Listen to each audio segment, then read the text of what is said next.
هو كظيم يتوارى من القوم من سوء ما بشر به أيمسكه على هون أم يدسه في التراب ألا ساء ما يحكمون صدق الله العظيم۔ اللہ رب العزت کا پوری کائنات کے اندر یہ نظام ہے کہ کسی مخلوق کو اللہ نے اس بات کا اختیار نہیں دیا کہ وہ جو جی چاہے کرے،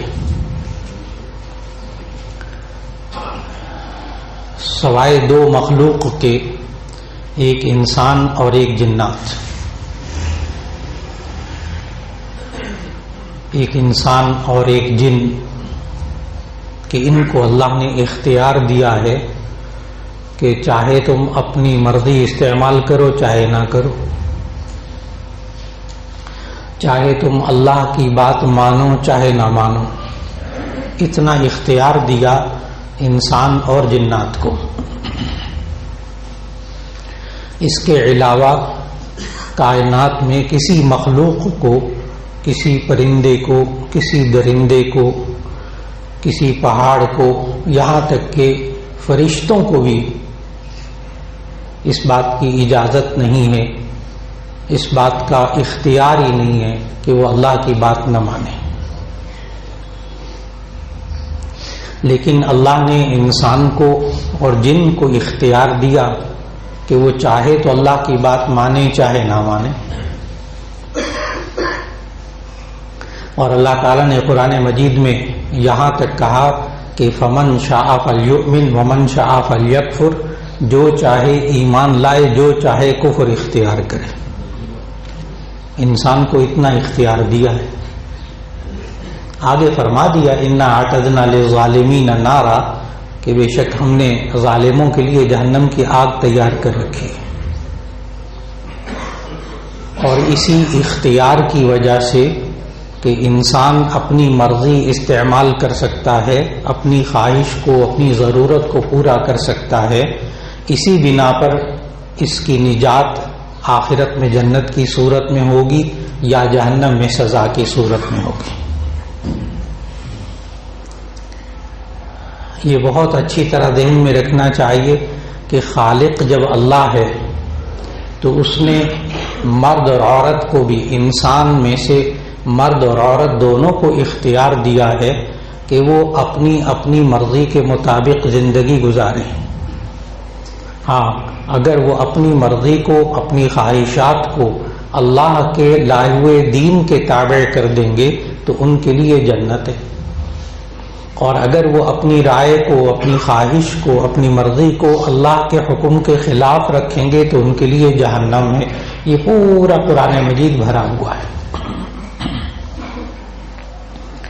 اور آج انسان جس طرح کسی چیز کو چاہتا ہے کہ یہ مجھے اچھی لگتی ہے، کسی چیز کو چاہتا ہے مجھے بری لگتی ہے، یہ چاہنے نہ چاہنے کا اختیار بھی اللہ نے انسان کو دیا ہے۔ لیکن نبی کریم صلی اللہ علیہ وسلم نے نجات کا مدار بتایا، فرمایا لا یؤمن احدکم حتی یکون ہواہ تبعا لما جئت بہ، کہ تم میں سے کوئی مؤمن نہیں ہو سکتا جب تک کہ وہ اپنی خواہشات کو اس دین کے تابع کر دے جو میں دین لے کر آیا ہوں۔ ایک طرف آزادی بھی دی اور ایک طرف دونوں طرف سمجھایا کہ دیکھو اگر تمہاری خواہشات اللہ کے اور اس کے رسول صلی اللہ علیہ وسلم کے بتائے ہوئے طریقوں کے مطابق ہوں گی پوری، تو ایسی صورت میں تمہارے لیے جنت کی نعمتیں ہیں، اور اگر تم ان خواہشات کو پورا کرو گے اپنی مرضی کے مطابق کر لو، لیکن بس یہ دیکھ لو کہ وہ تمہاری مرضی پوری جو ہو رہی ہے اس میں اللہ اور اس کے رسول صلی اللہ علیہ وسلم کی نافرمانی تو نہیں ہو رہی، بس اتنی سی بات ہے۔ کسی انسان کو شادی کے بعد لڑکی پسند ہوتی ہے کہ میرے ہاں بیٹی ہو، کسی کو بیٹا پسند ہوتا ہے، ٹھیک ہے، لیکن یہ پیدا کرنے والا اللہ ہے، یہ پیدا کرنے والا اللہ ہے۔ نہ لڑکی کے اختیار میں ہے نہ لڑکے کے اختیار میں ہے کہ میرے ہاں بیٹی ہو یا بیٹا ہو، یہ دونوں میں سے کسی کے اختیار میں نہیں ہے۔ جہاں تک سائنسی امور کی باتیں ہیں، سائنسی علاج وغیرہ کی باتیں ہیں، تو وہ انسان ذرائع اختیار کرتا ہے، لیکن اس کے باوجود وہ ہونے والا بیٹا یا ہونے والی بیٹی یہ اس کے لیے شر کا سبب بنیں گے، نیک بنیں گے یا بدبخت بنیں گے، یہ انسان کے بس میں نہیں ہے کہ وہ سوچ سکے۔ یہ اس کے لیے خیر ہوگا یا شر ہوگا، یہ انسان کے بس میں نہیں ہے کہ سوچ سکے۔ اور ایک بات بہت اچھی طرح یاد رکھ لیجئے گا، جو بات انسان کے بس میں نہ ہو اللہ اس پر پکڑ نہیں کرتا۔ لا یکلف اللہ نفسا الا وسعها، یہ اصول سمجھنا آج کے بیان کو، آج کے موضوع کو سمجھنے کے لیے بہت ضروری ہے کہ لا یکلف اللہ نفسا الا وسعها، اللہ تعالیٰ بندے کو مکلف نہیں بناتا، پابند نہیں کرتا، باؤنڈ نہیں کرتا، الا وسعها، مگر اس کی طاقت کے مطابق۔ قرآن و سنت میں کوئی ایک حکم بھی ایسا نہیں ہے کہ جو انسان کے بس سے باہر ہو، کوئی ایک حکم بھی ایسا نہیں ہے جو انسان کے بس سے باہر ہو۔ اس لیے اس انسان کو زبان پر یہ کلمہ نہیں لانا چاہیے کہ میں تو اس معاشرے میں رہتے ہوئے قرآن و سنت پر عمل نہیں کر سکتا، میں بے بس ہوں اللہ اور اس کے رسول کی باتوں کو ماننے کے لیے۔ یہ انسان غلط کہہ رہا ہے، اس کے بس میں ہے۔ ہاں کبھی کبھی اگر بے بس ہو جائے، جیسے مثال کے طور پر رمضان آ رہا ہے اور یہ انسان بہت شدید بیمار ہو گیا، روزہ نہیں رکھ رہا، تو ایسی صورت میں اللہ تعالیٰ پکڑ نہیں کرے گا، بعد میں قضا کر لے، قضا نہیں کر سکتا فدیہ دے دے۔ معلوم ہوا کہ انسان کو اللہ تعالیٰ نے اس بات کا پابند بنایا، جس بات کا پابند بنایا وہ بات انسان کے بس میں ہے۔ آج ہمارے معاشرے کے اندر نوجوان بچے اور بچیوں کی تربیت کی بہت ضرورت ہے، شادی سے پہلے اور شادی کے بعد۔ ماں باپ کو جب ماں باپ کا اپنا ذہن واضح ہو تو ایسی صورت میں نوجوان شادی شدہ جوڑوں کی بعد میں بھی تربیت کرنا، ان کی سوچوں کی تربیت کرنا، ان کے رویوں کی تربیت کرنا، یہ آج خاندان کے گھر کے بزرگوں کا بہت بڑا فرض، بہت بڑی ذمہ داری بن چکی۔ ان نوجوان شادی شدہ جوڑوں کو اپنے حال پر نہ چھوڑیے گا، یہ خود مختار ہیں، بڑے ہو گئے ہیں، اب جو مرضی کرتے رہیں، ایسا سوچیے گا بھی نہیں، اس لیے کہ یہ رہنمائی زندگی کے آخری سانس تک درکار ہے۔ اس لیے آج جو خاص بات ذکر کرنی تھی وہ سورہ نحل کی آیت نمبر 58 اور 59 تلاوت کی، جس میں اللہ تعالیٰ نے ایک انسانوں کا رویہ بتایا، وہ انسان جو اللہ کے نافرمان ہوتے ہیں ان کا رویہ بتایا، اور وہ رویہ یہ کہ اکثر گھرانوں کے اندر آج بیٹی کی پیدائش کو برا سمجھتے۔ میں نے کہا نا، بیٹا چاہیے بیٹی چاہیے، یہ خواہش کرنا کوئی بری بات نہیں ہے۔ اللہ سے مانگیں کہ اے اللہ مجھے بیٹا چاہیے، اے اللہ مجھے بیٹی چاہیے، لیکن جب اللہ دے دے تو پھر ایسی صورت میں اس کی قضا پر، اس کے فیصلے پر، اس کے حکم پر انسان راضی ہو جائے۔ لیکن سوال یہ ہے کہ ہمارے معاشرے کے اندر بیٹی کی پیدائش کو برا کیوں سمجھا جاتا ہے، اور اس کا حل کیا ہے؟ اس کا حل کیا ہے؟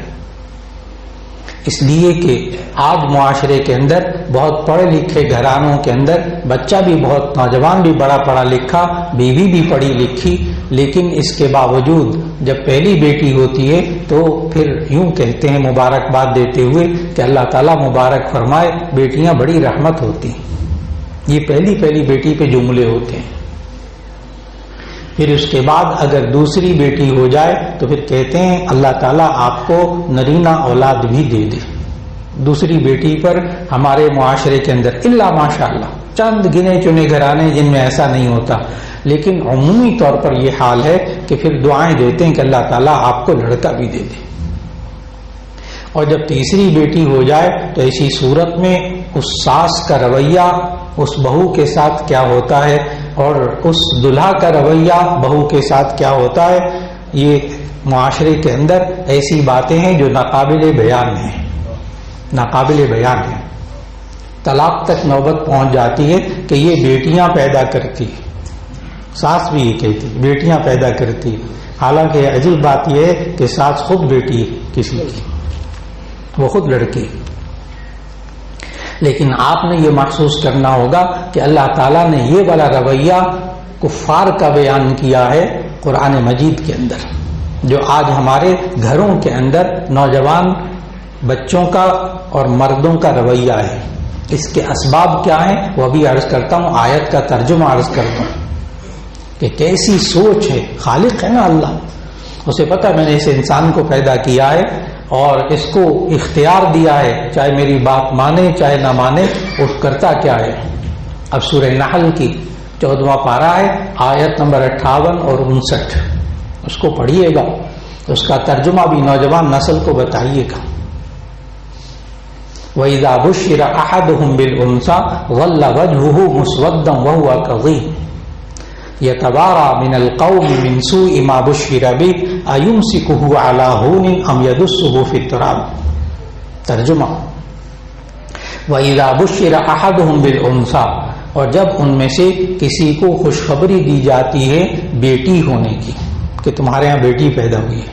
وَإِذَا بُشِّرَ أَحَدُهُم بِالْأُنثَىٰ، جب ان کو بیٹی ہونے کی خوشخبری دی جاتی ہے ان مردوں کو، ظَلَّ وَجْهُهُ مُسْوَدًّا، تو اس کا چہرہ غصے سے کالا سیاہ ہو جاتا ہے.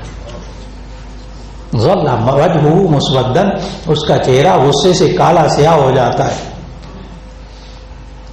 وَهُوَ كَظِيمٌ، اور وہ بہت زیادہ غصے میں بھڑکا ہوا ہوتا ہے. پھر کرتا کیا ہے، یتوارا من القوم من سوء ما بشر بہ، وہ چھپتا پھرتا ہے لوگوں سے اس بری خبر کی وجہ سے جو اسے دی گئی، بتاتے ہی نہیں ہمارے بیٹی ہوئی. ایمسکہ علی ہون ام یدسہ فی التراب، ام ایمسکہ علی ہون، اس ذلت والی بات پر اپنے آپ کو روکے رکھے، گھر کے اندر بند کر لے، سامنے نہ آئے لوگوں کے بیٹی ہوئی ہے میرے ہاں. ام یدسہ فی التراب، یا اس کو مٹی میں زندہ گاڑ دے.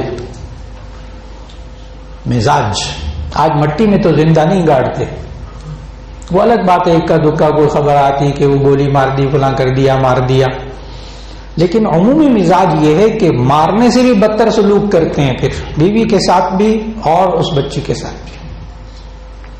ایسا کیوں؟ پہلا رویہ کیا ہوتا ہے کہ اس کی خوشخبری نہیں لوگوں کو سناتے. دوسرا رویہ یہ ہوتا ہے مٹھائی بھی تقسیم نہیں کرتے. تیسرا رویہ یہ ہوتا ہے کہ بیٹی ہونے پر عقیقہ بھی نہیں کرتے، یعنی خوشی بھی نہیں منانے بالکل.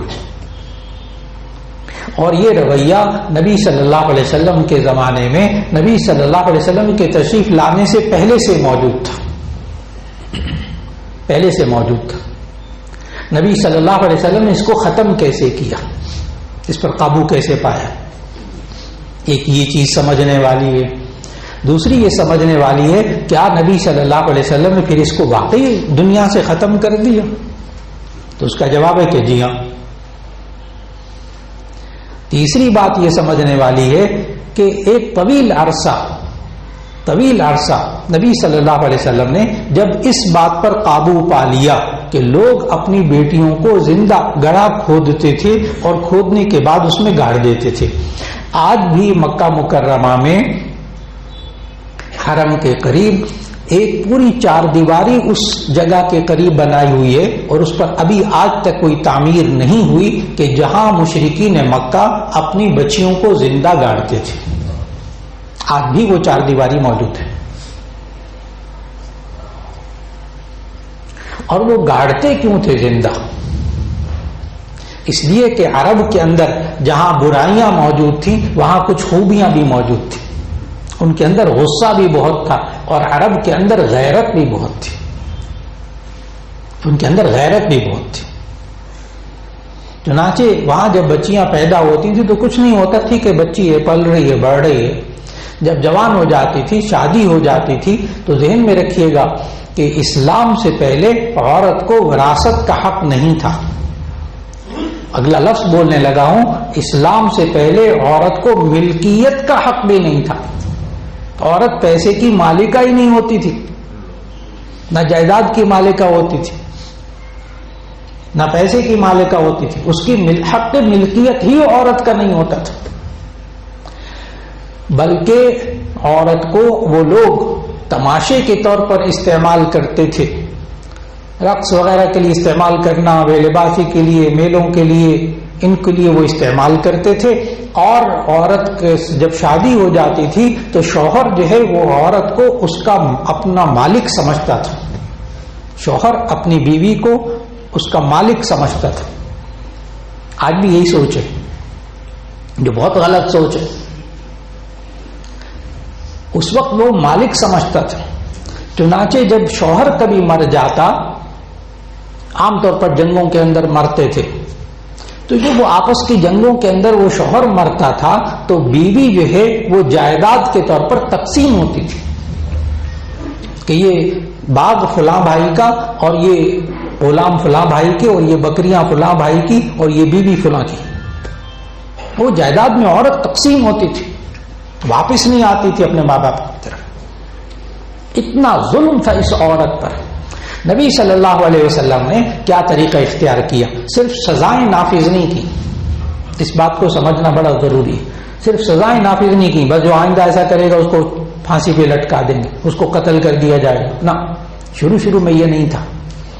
شروع میں کیا کیا؟ نبی صلی اللہ علیہ وسلم نے لوگوں کی تربیت کی، بچیوں کی تربیت کی، پیدائش پر ان کو پالنا، پرورش کرنا، اس کی فضیلت بتائی. یہاں تک کہ نبی صلی اللہ علیہ وسلم نے اس وقت ذہن بنایا، ذہن سازی کی کہ دیکھو جو بندہ، جو انسان تم میں سے 2 بچیوں کی تربیت کرے گا، مشکات شریف میں حدیث موجود، صحاح ستہ کی حدیث ہے، جو شخص تم میں سے 2 بچیوں کی تربیت کرے گا، بیٹیوں کی، اور ان کی پرورش کرے گا، بڑی ہو جائیں گی، ان کا نکاح کر دے گا، انا وہو کہاتین یوم القیامہ، تو میں اور وہ شخص قیامت کے دن اس طرح ہوں گا جیسے یہ 2 انگلیاں ساتھ ساتھ ہیں. نبی صلی اللہ علیہ وسلم نے اشارہ کر کے بتایا، میں اور وہ اس طرح ہوں گے جیسے یہ 2 انگلیاں ساتھ ساتھ ہیں. یعنی اس کا مقام کتنا بڑا ہوگا اس شخص کا. پھر نبی صلی اللہ علیہ وسلم نے صحابہ کی جماعتیں تشکیل دی کہ جس گھر کے اندر اولاد ہونے لگے، وہاں پہلے پتہ نہیں ہوتا تھا بیٹا یا بیٹی، اب تو یہ الٹرا ساؤنڈ کی مصیبت آ گئی. ہاں نعمت ہے، بہت بڑی نعمت الٹرا ساؤنڈ، بہت اچھی طرح سمجھتا ہوں. لیکن جو ریڈیالوجسٹ ہیں بہت بڑے بڑے، ان سے جب ملاقات ہوتی ہے وہ کہتے ہیں، لوگ آتے ہیں اور پہلے سے دلہا معلوم کرنے کی اور ساس اور یہ سب لوگ معلوم کرنے کی کوشش کرتے ہیں لڑکا یا لڑکی معلوم کرنے کی کوشش کرتے ہیں. پہلے ڈاکٹر بتا دیتے تھے آج سے چند سال پہلے. اب صورتحال یہ ہے کہ ڈاکٹر حضرات بسا اوقات کہہ رہے ہیں کہ ہم بتانے سے احتراز کرتے ہیں، کیونکہ اگر ہم نے بتا دیا کہ یہ لڑکی ہے تو ایسی صورت میں اس لڑکی پر ابھی سے عذاب شروع ہو جائے گا، ابھی سے اس سے نفرت شروع ہو جائے گی گھر کے اندر، سارا وقت وہ عذاب میں کاٹے گی. یہ رویہ. تو اس وقت نبی صلی اللہ علیہ وسلم نے باقاعدہ جماعتیں تشکیل دی صحابہ کرام رضوان اللہ علیہ مجمعین کی کہ تم جس گھر میں اولاد ہونے لگے تو تم وہاں جاؤ، اگر بیٹی ہو تو ایسی صورت میں تم کا کچھ درہم اپنے ساتھ لے جانا، درہم پیسے، کچھ درہم لے جانا اور کچھ غلہ لے جانا اور کچھ اور چیزیں تعاون کے لیے لے جانا. اگر ان کے ہاں بیٹی ہو تو کہنا اگر آپ دفن کرنا چاہتے ہیں تو ایسی صورت میں یہ بیٹی ہمیں دے دیں، ہم پرورش کریں گے. یہ ہے بنیادی بات، ہم پرورش کریں گے. چنانچہ صحابہ کرام رضوان اللہ علیہ مجمعین کے گھروں میں بیٹیاں پرورش پانے لگی، اور نبی صلی اللہ علیہ وسلم نے اخلاقی تربیت کی، رویوں کی تربیت کی. ایک وقت ایسا آتا ہے کہ دور نبوی میں ایک واقعہ نہیں ہے بیٹی کو زندہ درگور کرنے کا. پھر اس کے بعد خلفائے راشدین کا دور آتا ہے حضرت ابو بکر صدیق رضی اللہ تعالیٰ عنہ، حضرت عمر فاروق رضی اللہ تعالیٰ عنہ، حضرت عثمان غنی رضی اللہ تعالیٰ عنہ، حضرت علی رضی اللہ تعالیٰ عنہ، چاروں خلفاء کے دور میں سیرت پڑھیے، تاریخ پڑھیے، ایک واقعہ نہیں ہے بیٹی کو زندہ درگور کرنے کا. کیسا مزاج بدلا عرب کا. پھر اس کے بعد آپ پڑھیے بنو عباس، بنو امیہ، سقوط بغداد تک آ جائیے، وہاں بھی آپ کو زندہ درگور کرنے کا واقعہ نہیں ملے گا سیرت میں، تاریخ میں. لیکن جب یہ بر صغیر کے اندر ہندوؤں کے ساتھ اٹھنا بیٹھنا ان مسلمانوں کا ہوا اور وہ رواج اور رسم و رواج اور وہ سب چیزیں آنے لگی، تو ایسی صورت میں آج پھر مسلمانوں کا وہی رویہ ہو گیا جو سورہ نحل کی آیت نمبر 58 اور 59 میں ہے.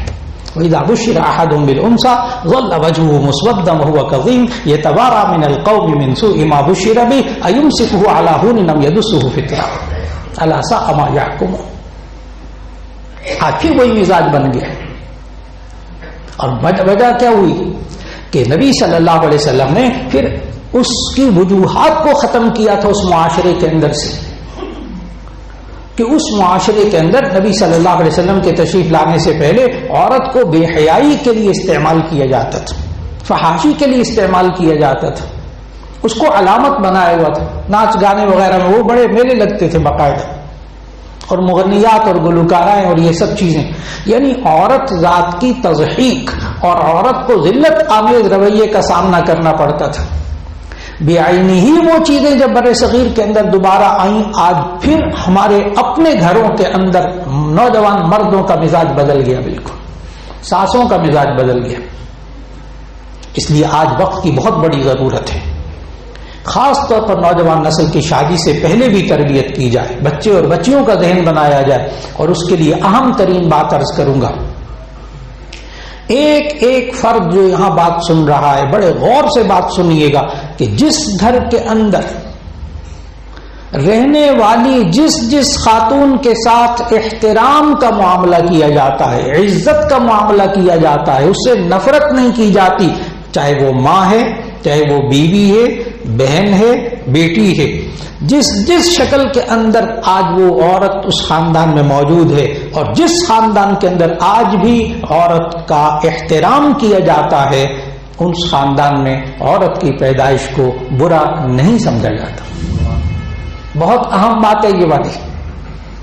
اور جس خاندان کے اندر ساس نے ساری زندگی ذلتیں برداشت کی، بہو نے ذلتیں برداشت کی، اور بہنوں کو وراثت میں سے حصہ نہیں دیا گیا، بہنوں کے ساتھ بھی ذلت والا رویہ رکھا گیا، بالآخر اس نسل کے اندر یہ سوچ پیدا ہو جاتی ہے کہ بیٹی نہیں ہونی چاہیے. یہ بہت اہم بات ہے. اس لیے آج اگر ہم نوجوان بچے اور بچیوں کا یہ ذہن بنانا چاہتے ہیں تو اس کے لیے نوجوان بچیوں کا، نوعمر بچیوں کا احترام کرنا ہوگا. اب میں سارا بوجھ میڈیا کے اوپر نہیں ڈالوں گا کہ میڈیا نے یوں کر دیا، میڈیا نے یوں کر دیا. بالکل ٹھیک، میڈیا دکھا رہا ہے، میڈیا تو اشتہار بنایا ہوا اس نے عورت کو ذلت آمیز. لیکن اس کے باوجود جن گھروں کے اندر آج بھی اگر تربیت کی جائے اور نوجوان بچے اور بچیوں کا ذہن بنایا جائے، خاص طور پر میں عرض کروں گا شادی کے بعد بزرگوں کو چاہیے کہ وہ نوجوان بچے اور بچیوں کا ذہن بنائیں، ان کا رویہ درست کریں، ان کی سوچیں درست کریں، پھر انشاءاللہ العزیز اس خاندان کے اندر بچیوں کی پیدائش کو برا نہیں سمجھا جائے گا. اللہ رب العزت جو بے اولاد ہیں ان کو اولاد عطا فرما دے، اور جن کو اولاد دی اللہ نے ان کی تربیت کرنے کی توفیق عطا فرما دے. وآخر دعوانا ان الحمد للہ رب العالمین.